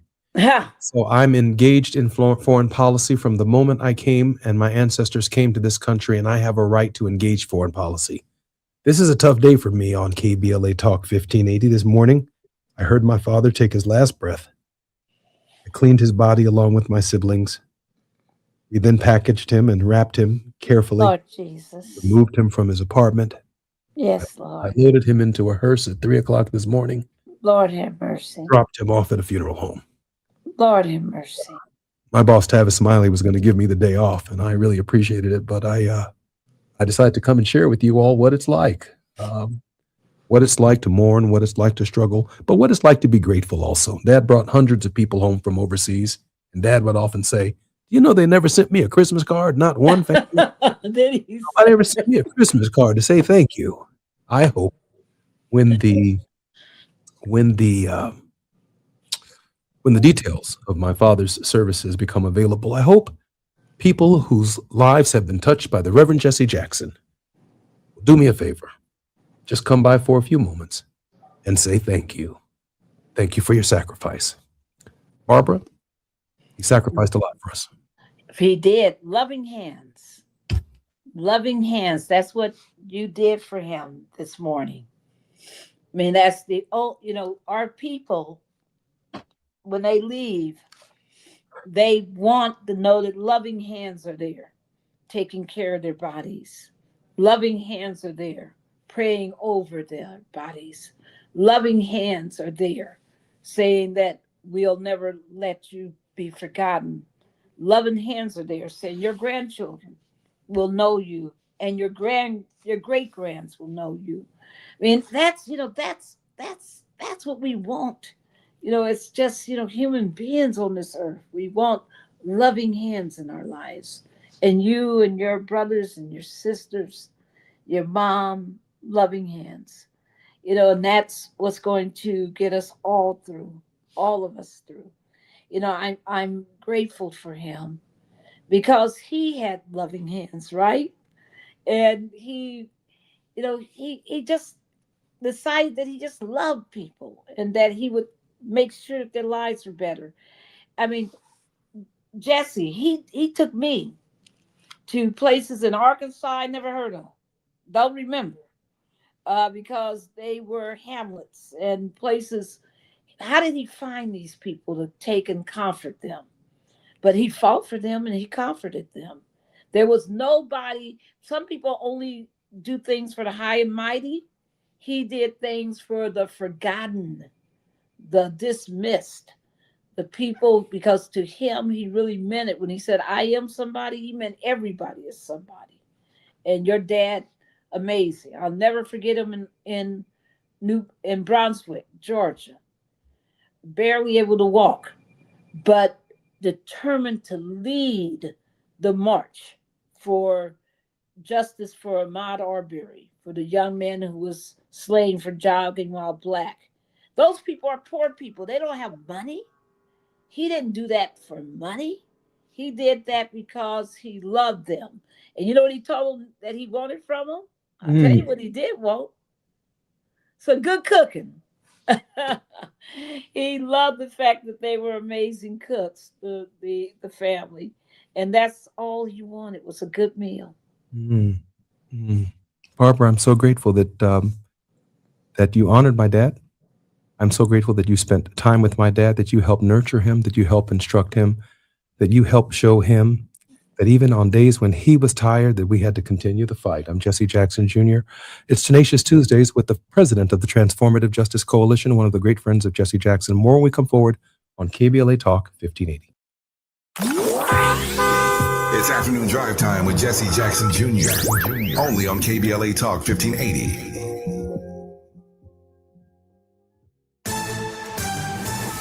I'm Amber Payton with BIN News Now.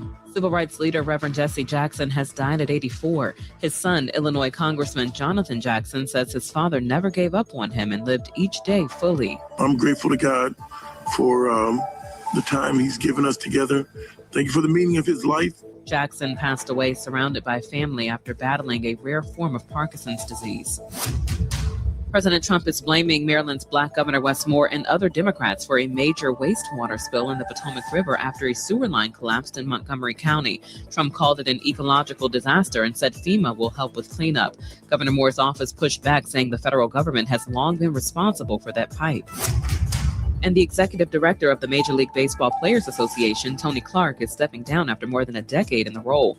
Clark, who is Black, led the union through 2 collective bargaining agreements. Get BIN News Now on demand 24/7 on the iHeartRadio app.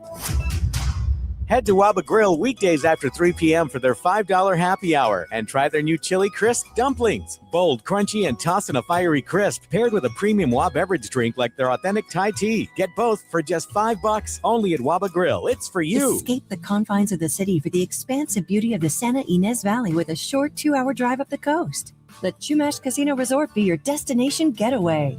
Welcome to freedom. Go to chumashcasino.com. Gambling problem? Call 1-800-GAMBLER. This is the KBLA Sports Minute with Ray Richardson. A couple of sports questions come up as people around the world remember the life and legacy of civil rights icon Reverend Jesse Jackson Sr. What if the San Francisco Giants had offered Jackson more than $6,000 in 1959 to sign a minor league baseball contract?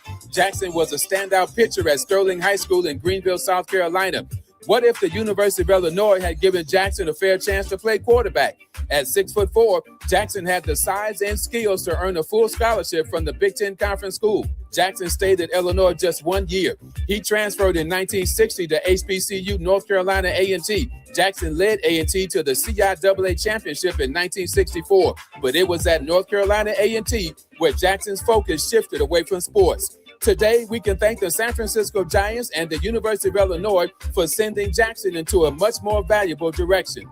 No debates, no speculation, just the info you need.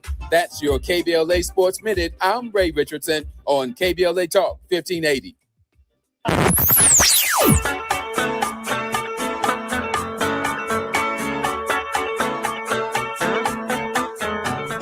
This is KBLA Talk 1580. Talk radio that's music to your ears. We're unapologetically progressive. KBLA Talk 1580.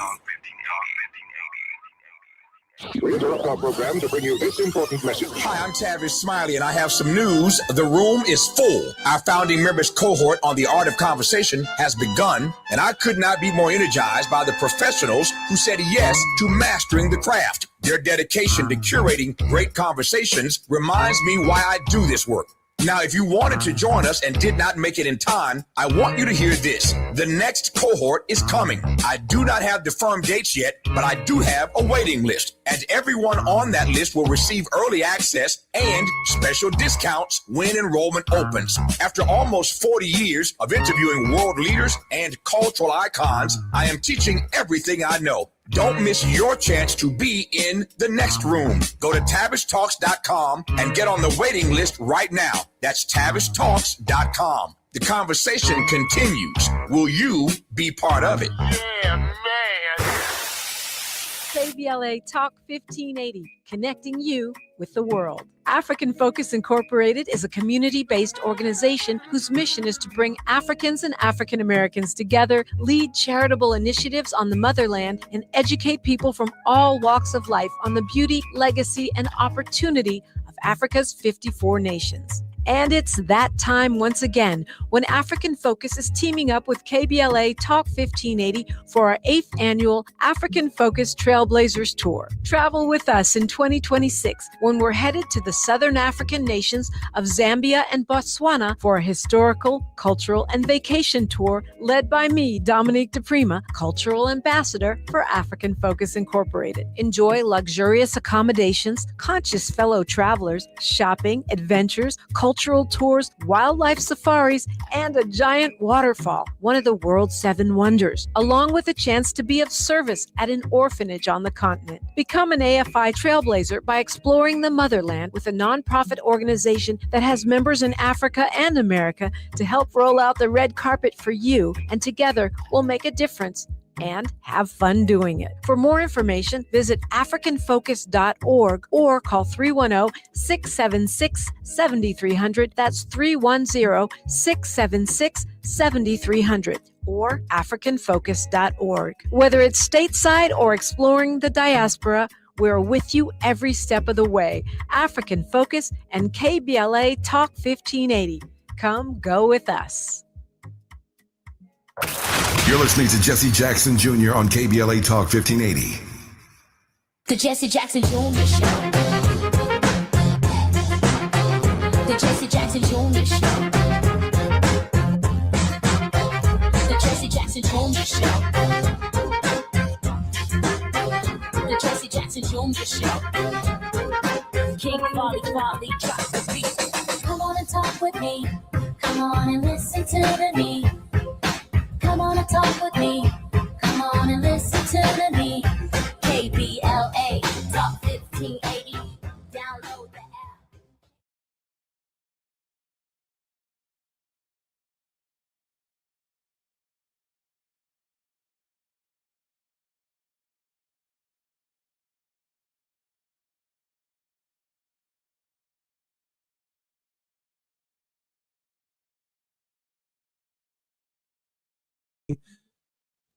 And handed me, I'm Jesse Jackson Jr. Welcome forward to the Jesse Jackson Jr. Show.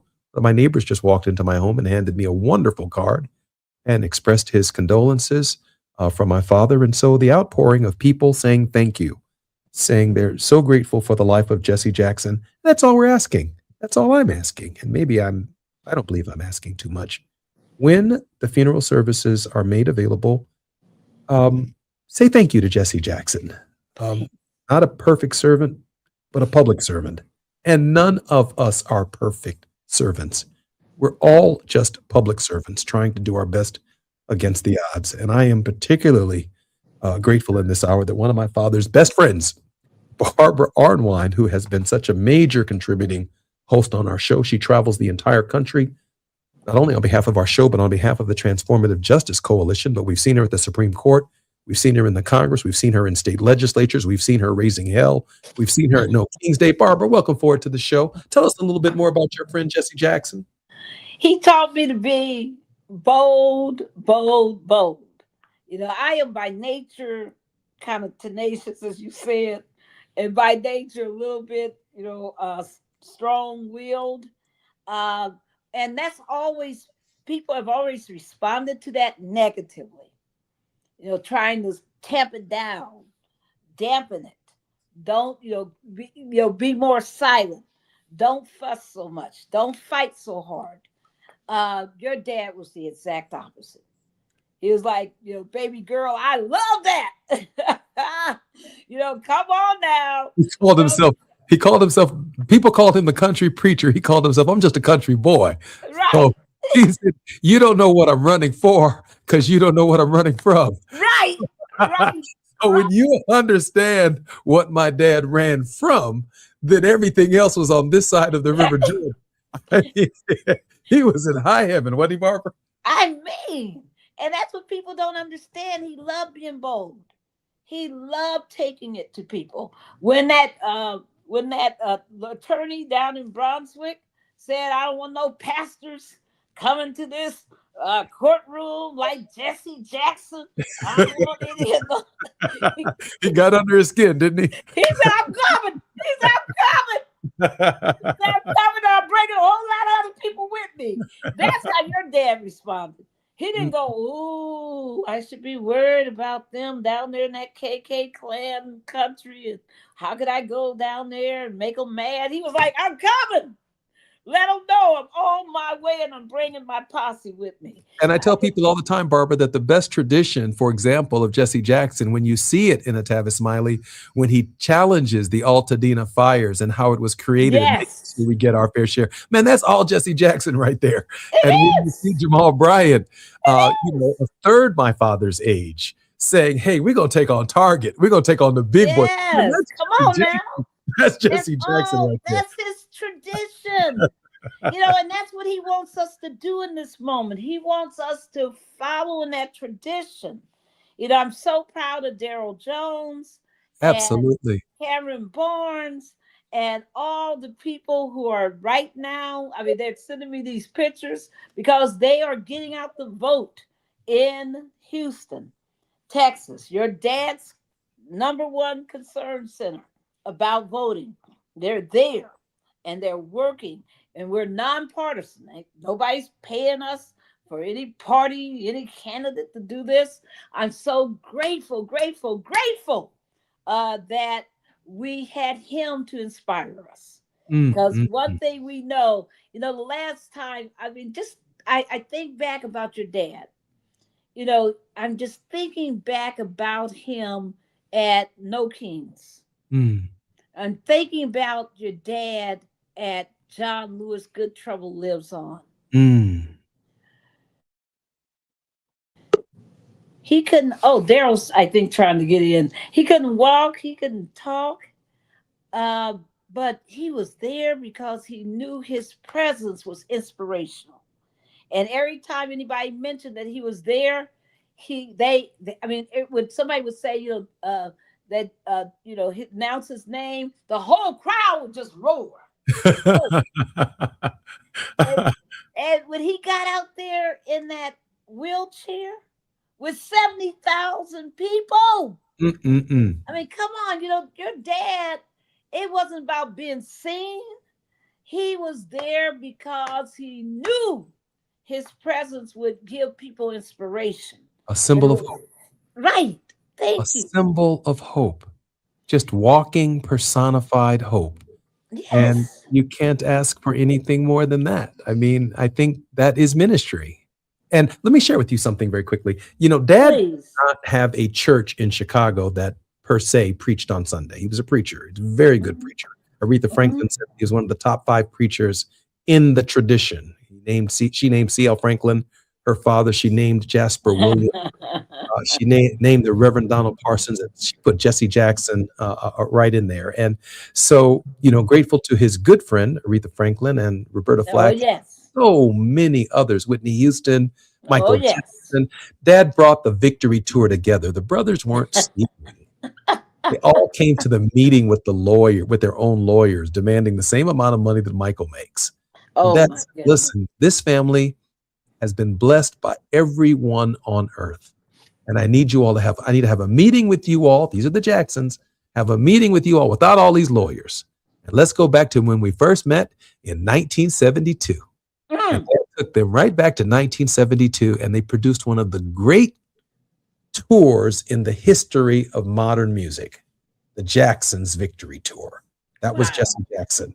So I am. He was everywhere. He was everywhere. He was everywhere. He was everywhere, and he was for everybody everywhere. Yes.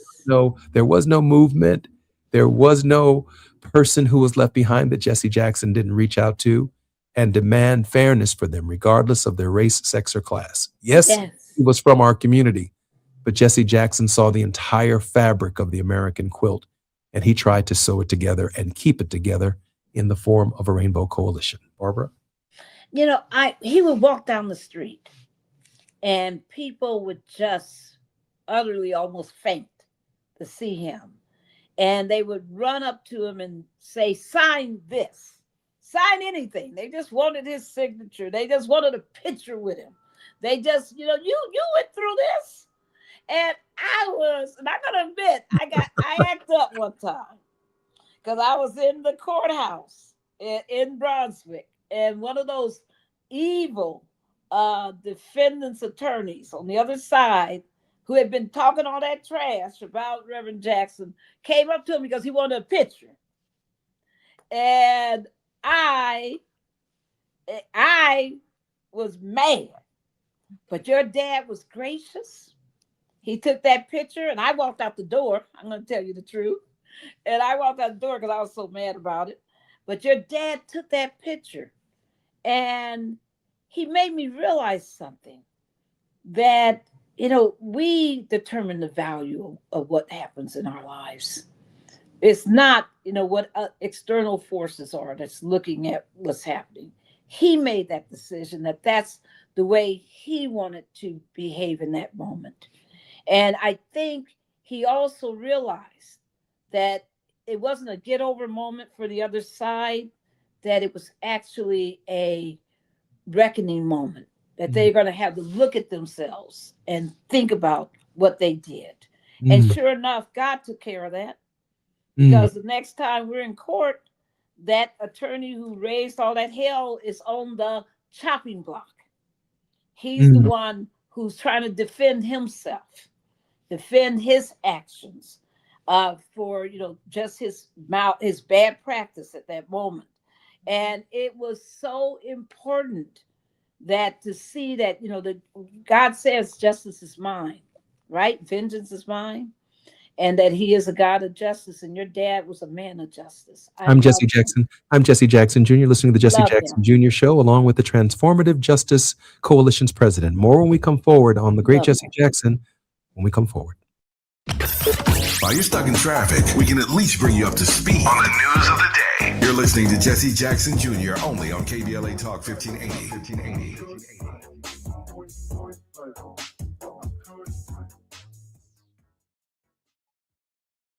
Getting around LA doesn't have to cost a lot. Metro has fares that fit every budget. 20 free rides for qualified riders through the LifeFare program. Free passes for students with GoPass, and affordable options for everyone in between. Wherever you're going, Metro's got you covered. Visit metro.net/fare programs.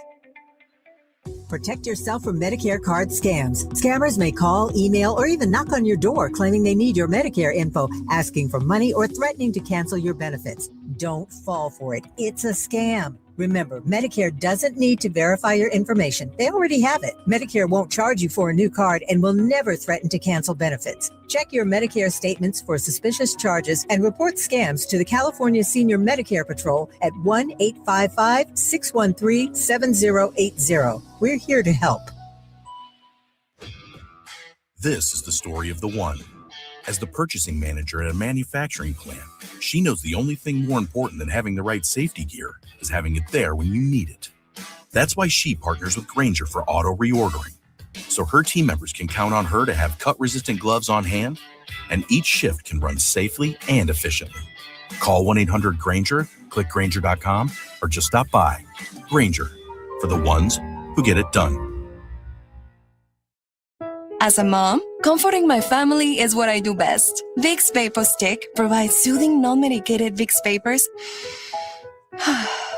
in an easy-to-apply stick, and it dries fast, so there's no mess. I use it to comfort myself and my family. Thanks, Mom. Vicks VapoStick, soothing comfort for the whole family. And try Vicks Vapo Shower Max for steamy Vicks vapors when you need more comfort for yourself. Use as directed. My perfect day has sand, salt water, and friends. But my moderate to severe plaque psoriasis can take me out of the moment. Now I'm all in with clearer skin thanks to Skyrizi. Risankizumab Riza, a prescription-only 150 milligram injection for adults who are candidates for systemic or phototherapy. With Skyrizi, most people saw 90% clearer skin, and many were even 100% plaque-free at 4 months. Skyrizi is just 4 doses a year after 2 starter doses. Don't use if allergic to Skyrizi. Serious allergic reactions, increased infections, or lower ability to fight them may occur. Before treatment, get checked for infections and tuberculosis. Tell your doctor about any flu-like symptoms or vaccines. Thanks to Skyrizi, there's nothing on my skin, and that means everything.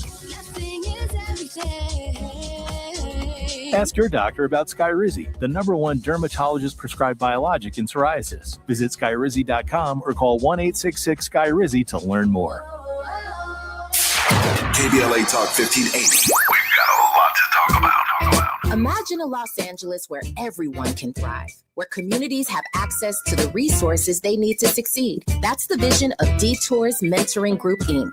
They're dedicated to improving life in LA County by providing educational support, employment assistance, and spaces for community engagement. By 2050, they want LA to be the best place to connect, create, learn, live, and play. They're working toward an education system that's well-resourced and culturally responsive, becoming a hub for artists and innovators, and making sure everyone has access to healthy food, quality healthcare, and safe housing. It's about building a future where we all have the chance to succeed. We invite you to learn more about their mission and get involved with Detours Mentoring Group, Inc. This is a community call to action from KBLA Talk 1580.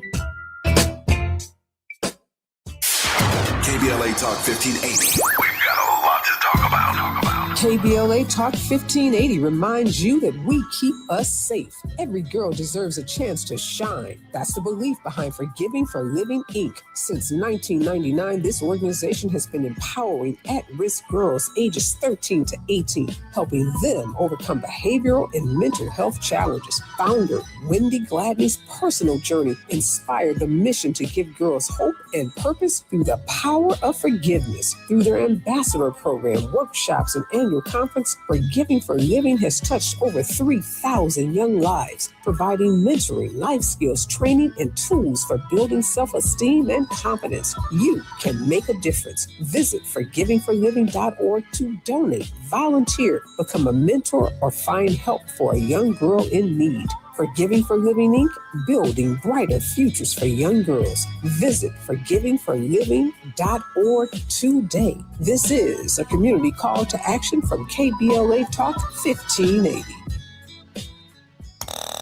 Now back to more of Jesse Jackson Jr. on KBLA Talk 1580.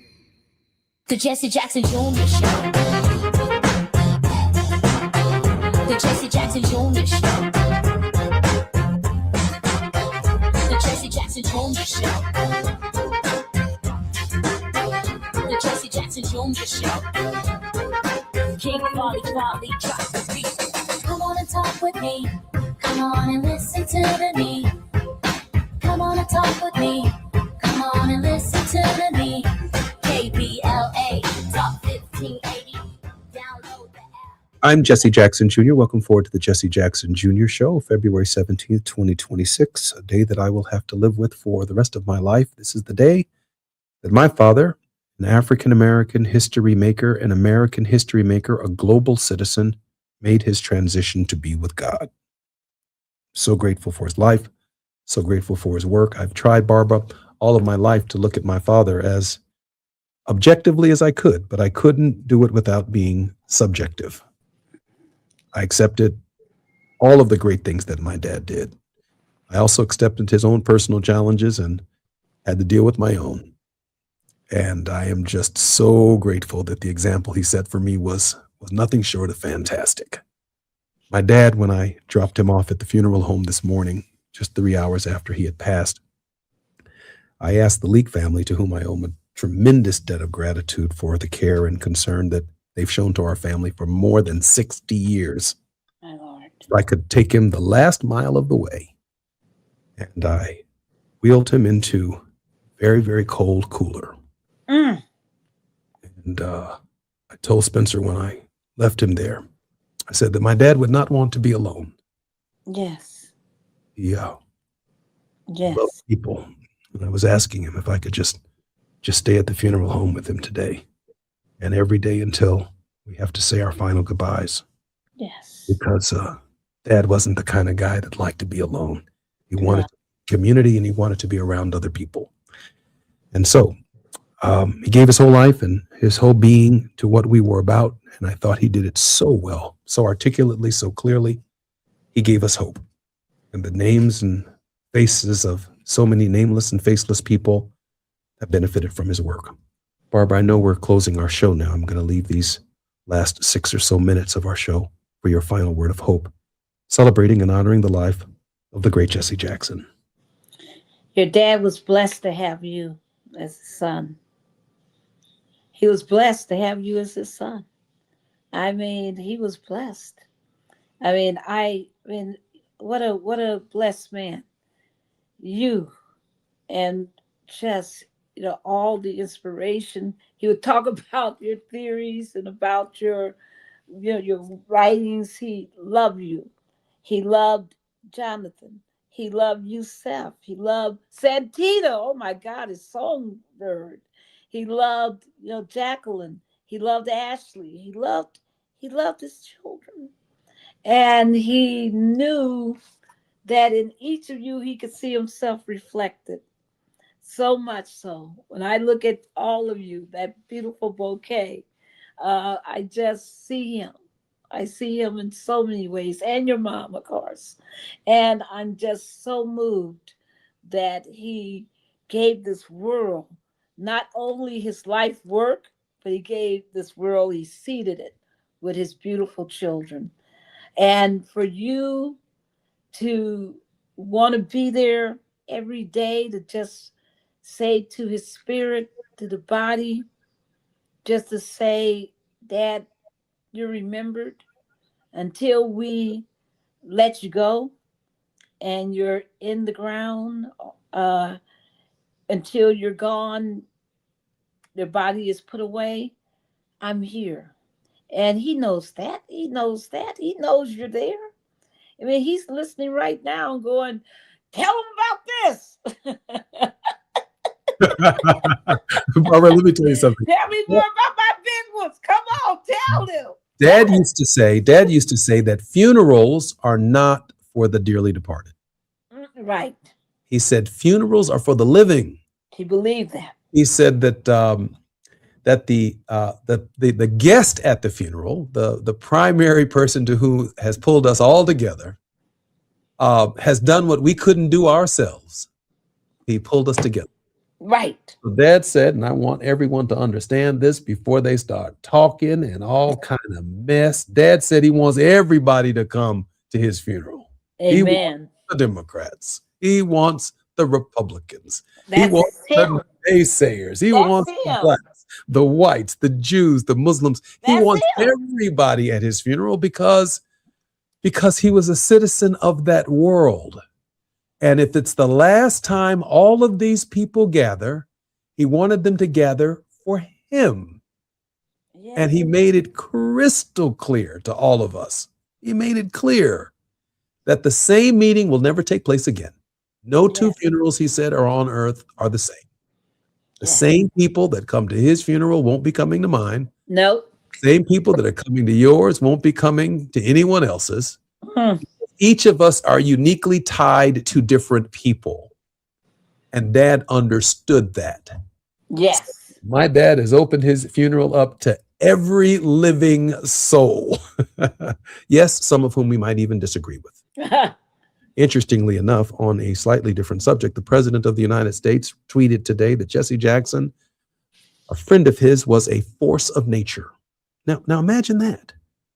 No negative tweet from the President of the United States about Jesse Jackson. Because he was too focused on taking down Barack, right? Not because Jesse Jackson didn't challenge Donald Trump, but the way in which he challenged Donald Trump was about making him better. Now, can you make him better? I'm not so sure. Dad was taking on a big mountain right there, but he tried. Yes. Give up on anybody. Dad never gave up on anybody. That's the story of Jesse Jackson. He doesn't give up on people. And we as Americans need to stop giving up on each other. Please. I think that's what Dad would tell me and tell us. Stop giving up on each other. Please. Give each other as many chances as they need. How often shall I forgive my neighbor? Until 7 times? Jesus says, no, not until 70 times 7. You've got to try that 490 times.